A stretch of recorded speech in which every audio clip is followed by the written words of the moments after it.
Alrighty, editing Rob popping in here real quick with a little bit of a disclaimer. Before anyone poo-poos anything that is suggested in this video, I want to remind you, we're about to have spaceships in-game, vampire cats, we've got Roombas, we literally have anything and everything we could possibly imagine. So, I'm gonna cut y'all off at the pass before you say, that's not possible. Because with Warframe, anything is possible. Hey, what's up my colorful little cloudberries? This is Rob from The Gay Guy Plays, and today we are back with another installment of the wibci. This time around we're going to be discussing something that was said during the Gamespot documentary. Now if you have not watched that, I'll actually go ahead and leave a link to my reaction video up in the top corner, as well as down in the description box below. I really think it's a good watch, mainly because of the fact that it really gives you some insight on some of the behind the scenes goings on at DE, especially kind of like the mentality behind some of the things that they have been up to. So definitely go ahead and take a look at that. Regardless, the thing that I wanted to address is actually something said by DE Steve, where they say, where do we steal from next? Now, to a lesser extent, they also went ahead and addressed this on the most recent dev stream, 131, where Rebecca was asking, where do we go from here? We've been here from 7 years, like, we've pulled from so many influences, like, where are we going? What do you think we should be doing? And so, I kind of wanted to address all of these things with a, wouldn't it be cool if you stole these features from other video games, right? We gotta give a little inspiration out there and also prove that it's something that can be done and it's something that players actually enjoy. So we get into a lot of these discussions in the comment sections about, no, there's no way DE could do this, there's no way that that could happen, and I'm like, no, there's proof in other games that these are actual possible things that you could go ahead and incorporate in, and in fact, they're features that a lot of people like. So let's go ahead and start off with something that I think everybody will be able to agree on. Now, as many of you guys know, I am not a big fan of vacuum. I absolutely detest the feature. However, this is one feature that I think I wouldn't mind having in-game myself. And this is something known as Rarity pickup.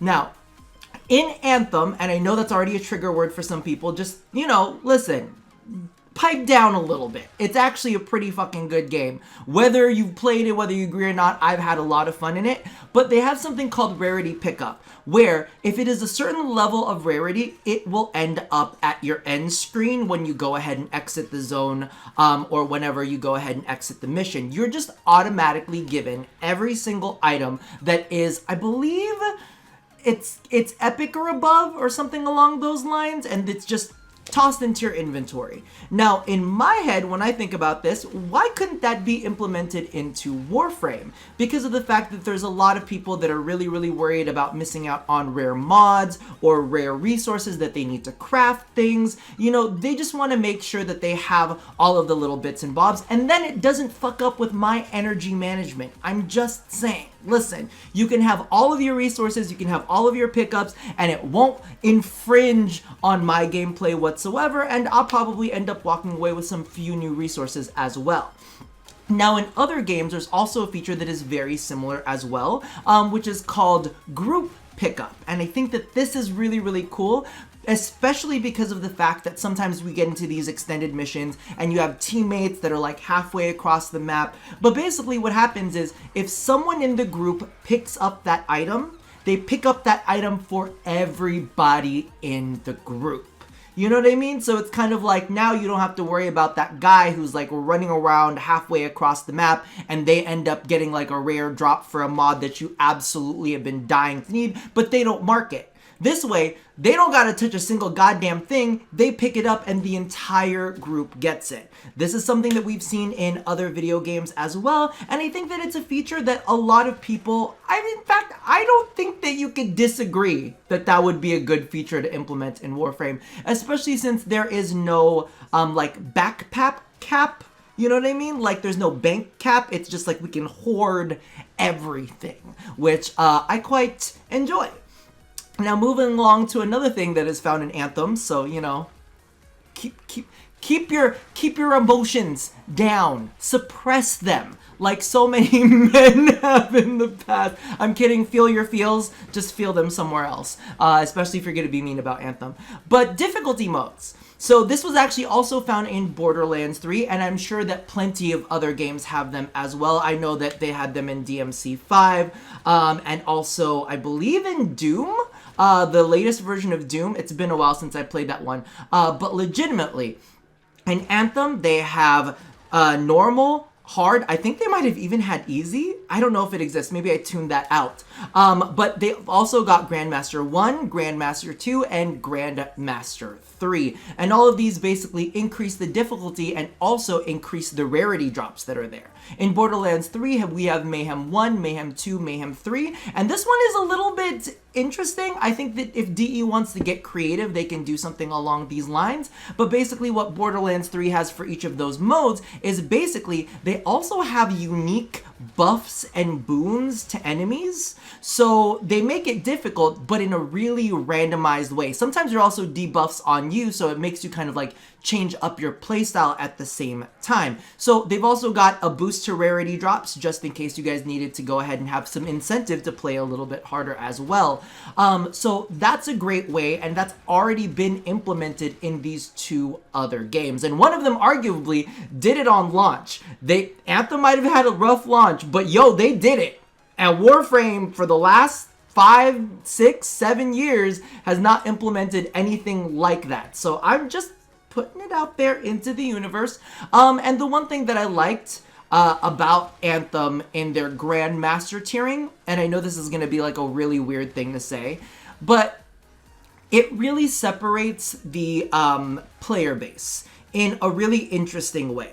Now, there was hard, and that's kind of like where everybody started. Then when they maxed out their levels, they had access to Grandmaster 1, Grandmaster 2, and Grandmaster 3. Grandmaster 1 was a bit of a shit show.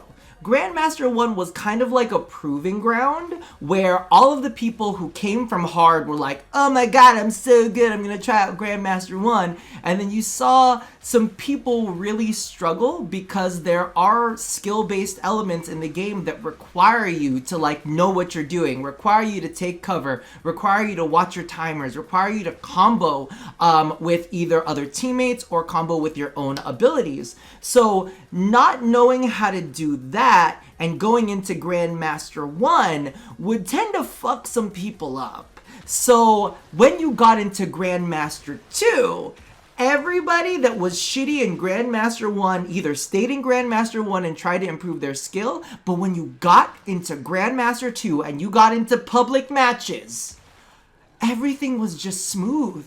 Everything was just wonderful. It was like the first week of arbitrations where you saw everybody just playing their asses off. And I was just like, wow, I can get into a group and everybody knows what the fuck they're doing.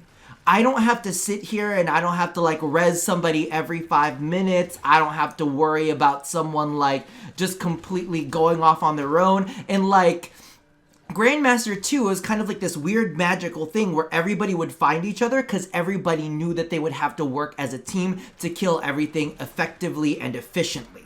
So a part of me is just like, I like this. It's unspoken. I don't even have to say anything, and you're good and I'm good, and you know that we got here together. So that's why difficulty modes are really nice, because you know that when you get into the higher tiers, the people that are there know what they're doing. In the world of Warframe, there is no such thing as difficulty modes. So you have all of these people that copied and pasted these like meme builds from other Warframe YouTubers, and they're like, it looked so good when they were playing it in the simulacrum. They did millions of damage.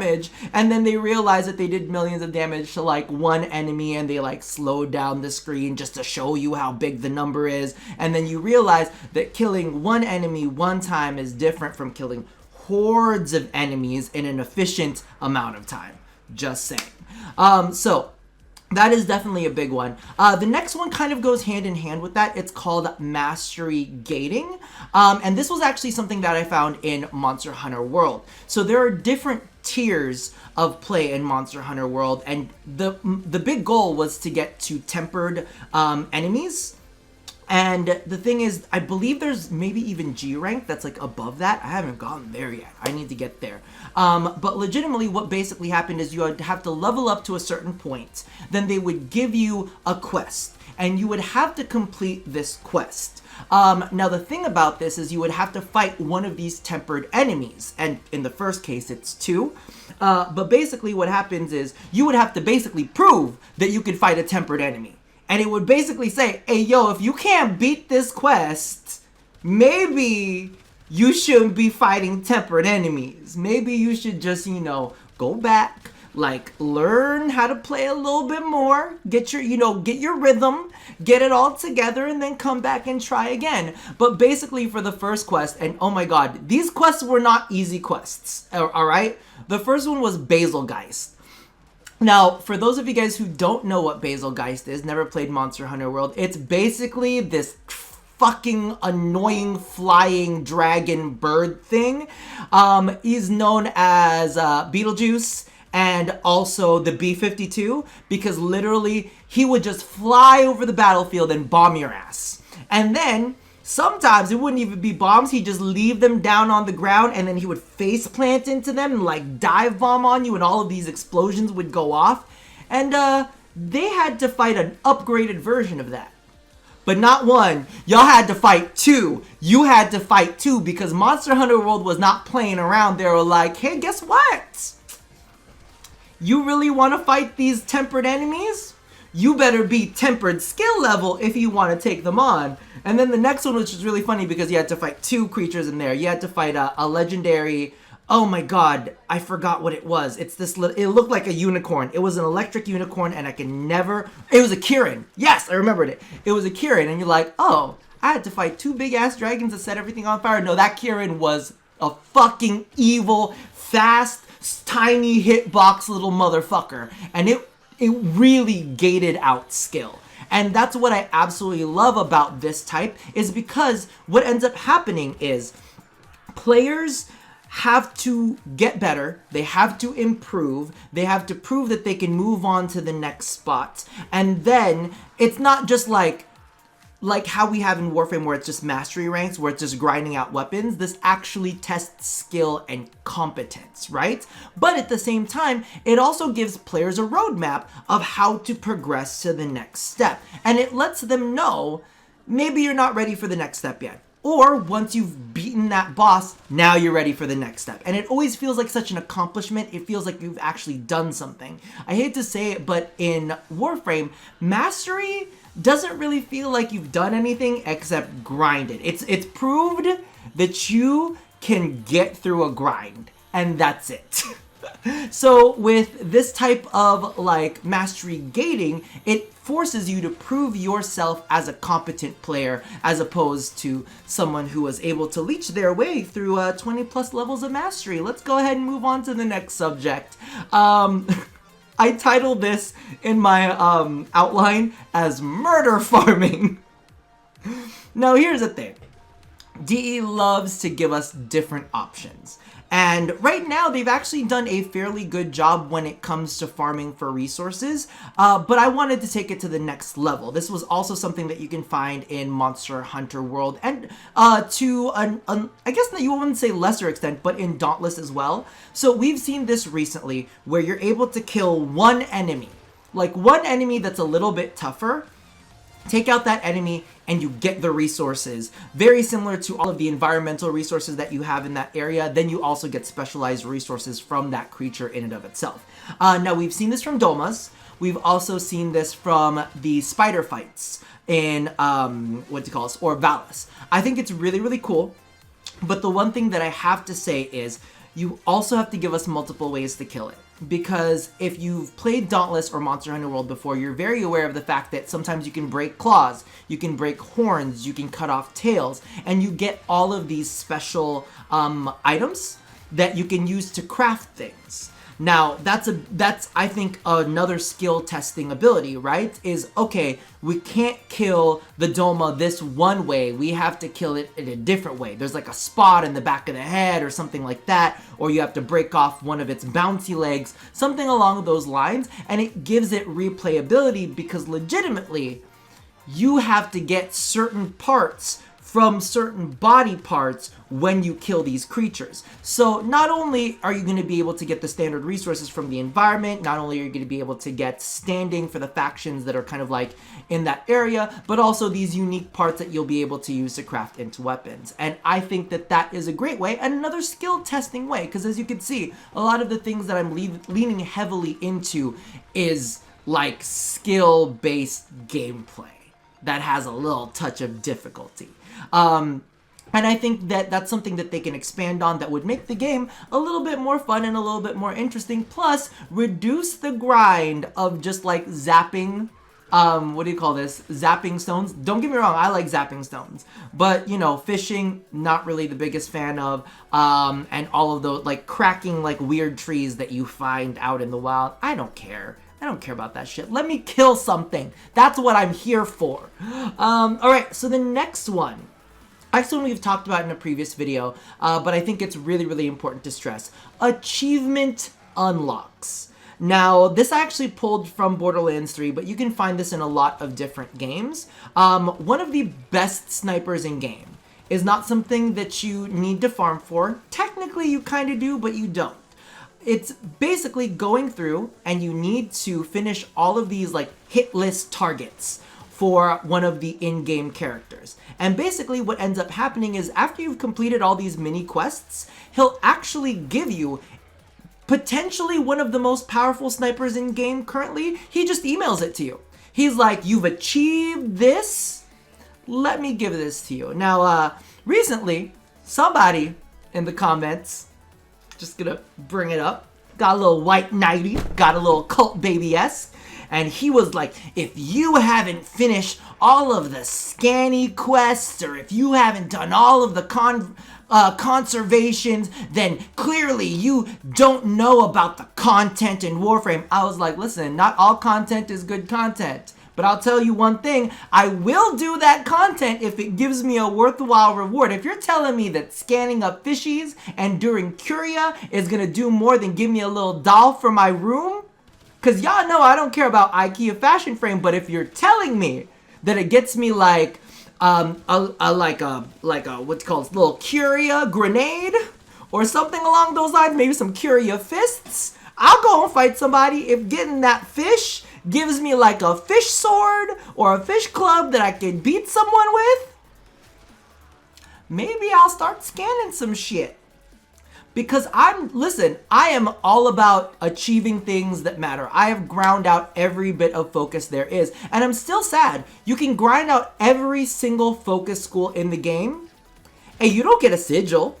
You don't get a weapon. You don't get any kind of acknowledgement. And let me tell you, it took a long time to grind out all of those houses, but DE still doesn't give you anything to show for your work. And that's the issue. You know what I mean? So I'm saying, listen, all of these little dumb things that y'all have in game, if I capture every single animal in this game for conservation and y'all give me a sniper rifle, a good sniper rifle, I'll do the conservation. But what you need to employ is achievement unlocks. Because right now your achievements don't do jack shit. You can't even put the achievements as like a title under your name or anything. You know what I mean? Like we have Savior of Earth. Don't you think it would be nice to let everybody know that you're like the Savior of the Earth? You know what I mean? Or maybe if you finish all of your focus schools, you get a little line of text that says the chosen one. Something along those lines. We don't even get something that minor. You know, and I'm not saying that I want something that minor. I want like a gun. I want like a sword. I want like a Warframe. I don't know. Give me some shit for achievements. And then the last one. We're going to have a little bit of a build up here. Now, a lot of you guys are aware that the reason that raids were gotten rid of last time is because DE kept saying only a small percentage of our community played raids, right? We always get this narrative from DE, which is only a small percentage, only a small percentage, only a small percentage, right? And I'm going to sit here and I'm going to say the shit that I always say. Whose fault is that? Whose fault is that you failed to provide content and rewards for that content that drew people in to play that mode?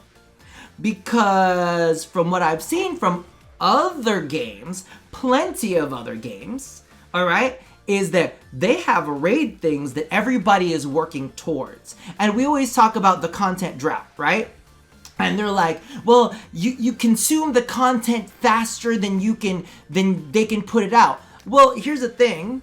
Let me put this out to you. It's because all the content is easy.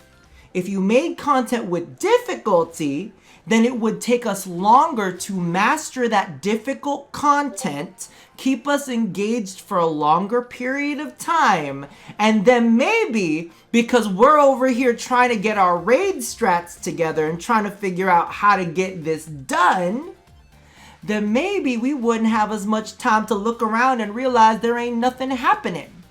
Just putting that out there into the universe, because in so many other games, like so many other MMOs, there's this kind of like thing that goes on where they put out one really difficult, really challenging piece of content. And yes, there are certain guilds and clans that can knock it out in like, I think it was 19 hours that it took for Destiny 2 on one of their like raids that they put out, where it was like it took them that long to kind of like crack through that quest, or not quest, that raid. But the thing about it is, that's just one subset of people. There are still plenty of other people that are gonna try to go and achieve this and try to master the gameplay behind it. Now, one of the things that I also saw in the comments was previously somebody had stated, I was gearing up for raids right as they removed it. So that means that people were actively preparing, actively, working, improving their skill, doing the research, being engaged in the game in order to get raid level, right? So here's the thing, we don't have that. They have it in Destiny 2, they have it in EverQuest 2. Like, there were so many times where you sat there and tried to do raid strats with your team, yada, yada, yada, yada, and I get it.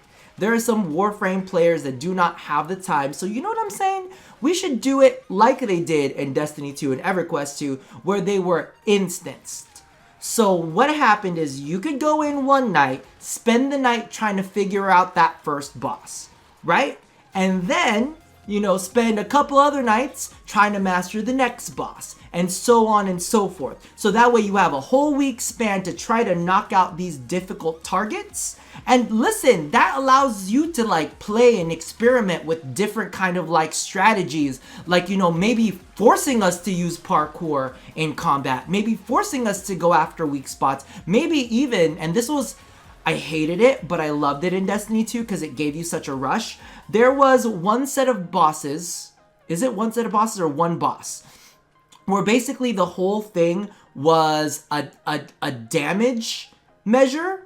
You had to kill this boss in a specific amount of time. If you didn't kill them in a specific amount of time, they just AoE'd you to death. And basically what happened is you would have to burn them down, you'd have to run through like sloughs of enemies, kill them really fast, get to the next part, kill that boss again, then you had to do this weird parkour puzzle where y'all had to sit and you had to like look at these things on screens and you had to like measure out the weird spot, then you had to do the crazy parkour of the thing, and then you had to go up the side and you had to go fight the final boss. Like, legitimately. It was so involved, but it was so exciting, and you stayed engaged, and every week that you did it, right, you just felt like, okay, next time I'm going to be even better. Next time I'm going to be even better. Next time I'm going to be even better. So that's kind of like the whole draw to all of this, is self-improvement. And also, really good fucking rewards. Because here's the thing, like I had stated in the achievement unlocks, there are so many times where you expect us to do shit, but you don't want to reward us appropriately. So make sure that in these raids, we have the best weapons in the entire game, or the best arcanes in the entire game. And I know everybody always says, well, what about power creep? What about power creep? I'm gonna shut you down real quick. It ain't power creep if you have tough enough enemies to use them on. It's called progression and getting raid ready. Just putting it out there, just saying it. So having it instanced allows people to go at their own pace, allows them to kind of try to conquer it every week, and also sees you through the tough times of your own content droughts, Because at least everybody will be coming in on a weekly basis to try these out and to try to get the gear from them.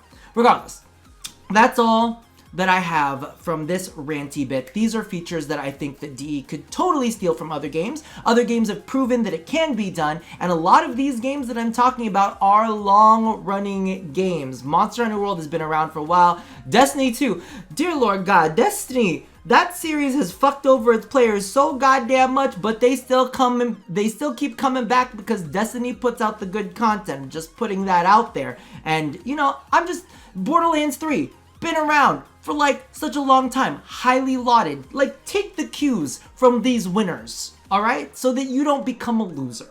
Regardless, I'm really curious to see what features you would like to see pulled from other games and put into Warframe that you really think could end up helping them out.